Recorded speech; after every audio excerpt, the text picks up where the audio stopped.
जी जवाब दे दीजिए, भाटी जी ने गंभीर आरोप लगाए। देखिए, भाटी जी के पास कुछ कहने को नहीं है तो ये इस तरह के आरोप लगाएंगे। हकीकत तो है कि आपके पार्टी में आपके विधायक जो आपके टिकट से जीत के आए हैं लेकिन आपसे खुश नहीं है, तो कहीं ना कहीं इन प्रवक्ताओं को समझना चाहिए ना कि अपने अपने आका मालिक जो आपके पार्टी के लीडर हैं उनमें कुछ कमियां हैं कि वो जोड़ने में असफल रह रहे हैं। भाई आप उनको छोड़ के सिर्फ परिवार की चिंता कर रहे हैं तो जाहिर है आपको कहीं ना कहीं इस बात का अंदाजा हो रहा है कि आपने देखा भी कांग्रेस के प्रतिभा जी क्या बोल रही थी, लोगों को वायदे किए गए, क्या किए गए, लोग दुखी हैं। तो आप अपने सरकार को बचाने के लिए आप गलत गलत वायदे कर रहे हैं, आप लालच दे रहे हैं, मंत्री बनाएंगे, संतरी बनाएंगे। भाई मंत्री संतरी तो 15% बन सकते हैं ना, बाकी तो विधायक और ये एमपी रहना है। हमारे पार्टी में भी तो है, क्या हम लोग 100% मंत्री बनाते हैं? अरे हम तो 15% भी नहीं बनाते हैं, लेकिन सब लोग एकजुट होकर रहते। क्यों? हम एक विचारधारा, एक देश के हित में काम करने वही कहा कि पॉलिसी होती चाहिए नेशन फर्स्ट, परिवार फर्स्ट नहीं।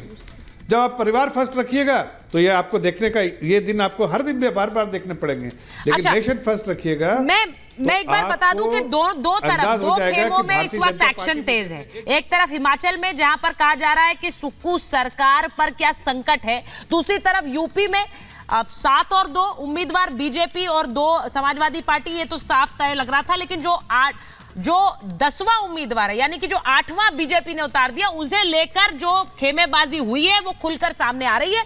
मैं एक बार विवेक जी आपके पास जा रही हूं, एक बार बड़ी खबर जरा बता दीजिए। हिमाचल में कांग्रेस के एक विधायक का 1 वोट रद्द करने की मांग की जा रही है। अब बीजेपी ने चुनाव आयोग से वोट रद्द करने की मांग कर दी है। वो कह रहे हैं कि सीएम के चौपर से विधायक गए थे, सुदर्शन बबूल को लाने पर बीजेपी ने विरोध जताया कि भाई सीएम का चौपर क्यों गया वहां पर, चुनाव आयोग के नियमों का यह उल्लंघन है, वो वोट खारिज किया जाए। तो दोनों तरफ से जोर आजमाइश है, बीजेपी भी, कांग्रेस भी, वहां समाजवादी पार्टी भी, और होनी भी चाहिए। मैं एक बार जरा विवेक जी आपके पास आ रही हूं, जरा मुझे ये बताइए कि वहां पर लेफ्ट ने राहुल गांधी को एक तरह से छोड़ दिया, वहां पर उम्मीदवार उतार दिया वायनाड में, तो वहां पर आप छोड़ रहे हैं, बाकी जगहों पर भी लोग साथ छोड़ रहे हैं, हो क्या रहा है?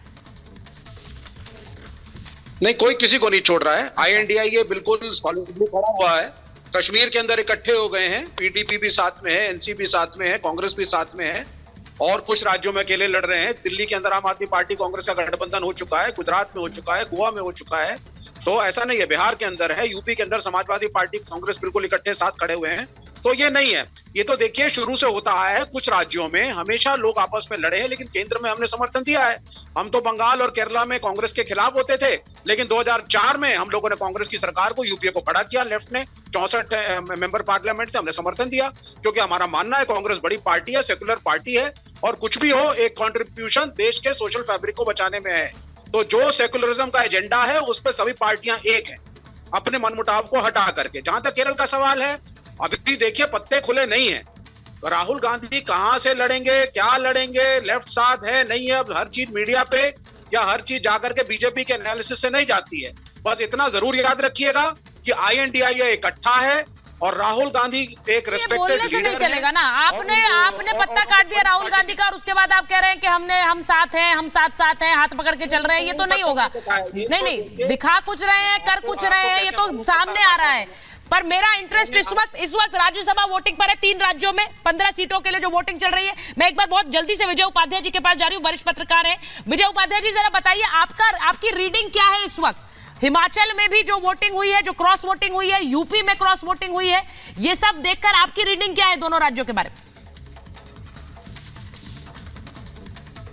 देखिए, हिमाचल में तो रूलिंग पार्टी में क्रॉस वोटिंग हुई है और उत्तर प्रदेश में अपोजिशन में क्रॉस वोटिंग हुई है। ये बताता है कि सत्ता या सरकार चलाने का हुनर किसका बेहतर है। अगर हिमाचल आप देखेंगे तो आप पाएंगे कि वहां जब रूलिंग पार्टी में ही क्रॉस वोटिंग हो गई तो इसका मतलब कि सरकार ठीक से नहीं चल रही थी, अपने ही विधायकों को अपने साथ रखने में नाकाम रही है। उत्तर प्रदेश में बीजेपी रूलिंग पार्टी है और विपक्ष में समाजवादी पार्टी है, और विपक्ष के विधायक समाजवादी पार्टी के पक्ष में वोट करते हैं, और ये एक पॉजिटिव साइन है सत्तारूढ़ पार्टी के लिए। हम लोग मानते यही हैं कि जो रूलिंग पार्टी होती है चुनाव में उसको बेनिफिट मिलता है, और लेकिन हिमाचल में उल्टा हो गया, वहां रूलिंग पार्टी नुकसान में आ गई, उत्तर प्रदेश में रूलिंग पार्टी फायदे में हुई। तो अब चीजें इसी तरीके से देखना पड़ेगा कि अपोजिशन किस तरीके से राजनीति की जो सेटिंग है उसको कैसे दुरुस्त करने में लगा है। जो चीजें बदल चुकी हैं जमीन पे उसको वो दूसरे तरीके से चलाने की कोशिश कर रहे हैं। मैं ऐसे कह सकता हूं कि अगर आप नया फोन इस्तेमाल कर रहे हैं तो उसके सॉफ्टवेयर के बारे में आपको जानकारी होनी चाहिए। आप पुराने तरीके से उस फोन को चलाएंगे तो फोन चलेगा नहीं, हैंग हो जाएगा। और स्थिति वही हिमाचल में हुई है। जबकि उत्तर प्रदेश में इन जो समाजवादी पार्टी के विधायकों की जो बगावत है, ये तो अब विधानसभा में अलग, सदन में इनके लिए अलग बैठने की व्यवस्था भी इनको करनी पड़ेगी बीजेपी को। और हो सकता है व्हिप उल्लंघन पे समाजवादी पार्टी इनकी सदस्यता रद्द करने की मांग करे, जो एक लंबी प्रक्रिया हो सकती है। तो इन विधायकों के जाने से लोकसभा का गणित, जो बात आप कह रही थी जिसपे भाटी जी आपत्ति कर रहे थे, मेरा भी मानना है कि जिन लोकसभा क्षेत्रों से विधायक आते हैं वहां पे जो इंडिया अलायंस है उसकी लड़ाई कमजोर हुई है। चाहे वो अमेठी हो, अमेठी से देखिए एक विधायक ने वोट नहीं डाला, वो समाजवादी पार्टी की है। एक विधायक ने वोट डाला, बगावत करके भाजपा के साथ चले गए, यानी कि उनके 2 विधायक वहां थे, दोनों की स्थिति, एक ने वोट नहीं डाला तो भी बगावत है, दूसरे ने वोट डाला तो उसने बगावत ही किया। हाँ।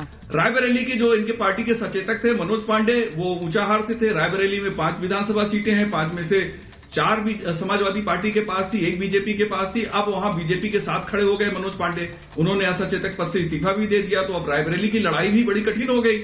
ऐसे ही अयोध्या में इनके एक विधायक थे, वो बीजेपी के साथ चले आए। बदायूं में जो सबसे इंपॉर्टेंट सीट मानी जा रही थी इस समय, जहां से शिवपाल यादव जी को उम्मीदवार बनाया गया है, वहां के इनके एक विधायक जो है वो बीजेपी के साथ खड़े नजर आ रहे हैं। ऐसे ही जालौन में है।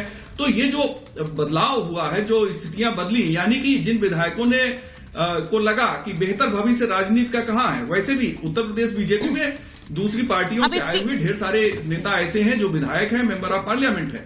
तो बीजेपी ने कोई गुरेज नहीं किया और उनकी स्थिति बेहतर है। इस मामले में भी जो भी विधायकों ने अपनी सौदेबाजी की हो, और ये कहना सरकार ने ही किया, सरकार तो लालच दे सकती है, निर्णय लेना तो विधायकों को है। अगर विधायक अपना भविष्य जहां बेहतर देखेगा उस तरफ चला जाएगा। अब ये जो बात कह रहे हैं, ये जो बात आप कह रहे हैं विजय जी, मैं इसी को लेकर एक बार वापस आ रही हूं भाटी जी आपके पास। वो कह रहे हैं विधायक जहां पर देखेगा अपने लिए भविष्य, राजनीतिक जमीन, वो उधर का रुख करेगा। अगर आप एक समय के लिए मुझे ये बताइए कि अगर वो जो विधायक छिटक कर वोट कर गए, अब उनका भविष्य समाजवादी पार्टी में है या आप ही लोग उन्हें अलग कर देंगे? क्योंकि उन्होंने एक तरह से तो बगावत की है, दगा किया है। नहीं, जो विजय जी ने विश्लेषण किया, मुझे उस पर कोई आपत्ति नहीं है। वो एक पत्रकार की दृष्टि से विश्लेषण कर रहे हैं और इस तरह का विश्लेषण किया जाना चाहिए। हाँ। कि कौन कौन सी लोकसभा क्षेत्र में हमारा कौन सा विधायक बाकी हो गया और उसको क्या प्रभाव पड़ेगा चुनाव पे, मुझे कोई आपत्ति नहीं है। जो जफर इस्लाम हमारे ऊपर आरोप लगा रहे थे, मुझे उस पर भी कोई आपत्ति नहीं है। मुझे तो आपत्ति केवल इस बात पे थी कि हमारा जवाब भी तो लिया जाना चाहिए। जफर इस्लाम जी ने कहा मैं जवाब दूंगा, आप तुरंत उनके पास चली गई, और जब मैं कह रहा था मैं जवाब दूंगा, आपने मुझे मौका नहीं दिया। अभी जफर इस्लाम कह रहे थे कि मंत्री का लालच दे रहे हैं। ये क्या आप मुझे ईमानदारी से बताएं, आपके चैनल पे बताते हैं, ईमानदारी पूर्वक बताते हैं, क्या ओम प्रकाश राजभर को मंत्री का पद का लालच देकर नहीं लाया गया था बीजेपी के साथ? क्या जयंत चौधरी को मंत्री पद का लालच नहीं दिया गया है? 2 मंत्री यूपी में बनाएंगे, 1 सेंटर में बनाएंगे, क्या ये पब्लिक डोमेन में नहीं है? सबको पता नहीं है। ये सबसे ज्यादा खराब काम बीजेपी करे।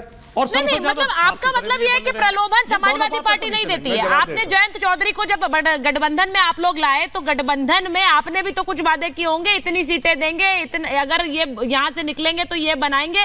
ये तो राजनीतिक परिदृश्य में हमेशा होता है भाटी जी, इसमें कोई बड़ी बात तो नहीं है। अगर उन्होंने साथ दिया होगा तो उन्होंने कोई वादा भी किया होगा। वो वादा करना गलत हो गया क्या? मुझे तो नहीं लगता वो राजनीति में गलत है। और दूसरी बात यह है कि जो क्रॉस वोटिंग हो रही है वो दूसरी तरफ भी हो रही है। कर्नाटक में बीजेपी वाले खेमे में क्रॉस वोटिंग हुई है, उन्होंने छिटक कर वहां वोट दे दिया। ये तो हर जगह होता है, ये कोई नई बात तो है नहीं।